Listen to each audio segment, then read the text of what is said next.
আসসালামু আলাইকুম বন্ধুগণ, ছাদ বাগানের দ্বিতীয় ব্লগ নিয়ে আমি হাজির আপনাদের সাথে। আজকের ব্লগে আমরা ছাদ বাগানের কিছু ফল গাছের সাথে পরিচিত হব।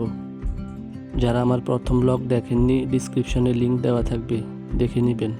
চলেন আজকে ছাদ বাগানের দ্বিতীয় ব্লগ নিয়ে পরিচিত হই। মাশাআল্লাহ, আম গাছটিতে কি সুন্দর মুকুল এসেছে। গাছটি আমার আব্বু যশোর থেকে এনেছে। এই নিয়ে গাছটিতে 2বার মুকুল দিয়েছে। এমন কেউ নেই এই ফলটি যার প্রিয় নয়, এজন্যই একে ফলের রাজা বলা হয়ে থাকে। আমে রয়েছে vitamin A, E, C, fibre ও অ্যান্টিঅক্সিডেন্ট, যা রোগ প্রতিরোধে ক্ষমতা বাড়ায় ও ত্বক ও হজমে সাহায্য করে। এখন যে গাছটি দেখছেন, এটি একটি সাগর কলা গাছ। গাছটি রোপণ করা হয়েছে তেমন বেশি দিন হয়নি, তবে আশাবাদী খুব শীঘ্রই ফল আসবে।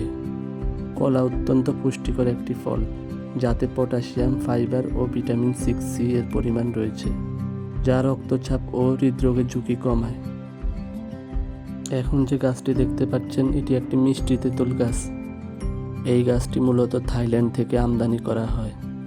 এছাড়াও বর্তমানে বাংলাদেশের চট্টগ্রাম, সিলেট ও খাগড়াছড়ি, বান্দরবানের মতো পার্বত্য জেলায়ও এর ভালো ফলন পাওয়া যায়। অবশ্য আমরা যশোর থেকে গাছটি এনেছি, তবে এখনো ফুলের দেখা পাইনি। আশা করছি খুব শীঘ্রই পাবো। এখন যে গাছটি দেখতে পাচ্ছেন, এটি একটি ড্রাগন ফল গাছ। যদিও এখন গাছে ফল নেই, তবে মাশাআল্লাহ, এই নিয়ে 3বার ফল আমরা পেয়েছি। ড্রাগন ফল ফাইবার, ভিটামিন সি, খনিজে ভরপুর, যা হৃদরোগের ঝুঁকি কমায়, পাশাপাশি ক্যান্সারের প্রতিরোধে ভূমিকা পালন করে।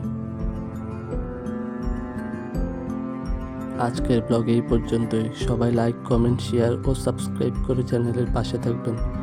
আর আমি এখানে বসে আমাদের বাসার পিছনের আইফেল টাওয়ারটা দেখতে থাকি। আল্লাহ হাফেজ।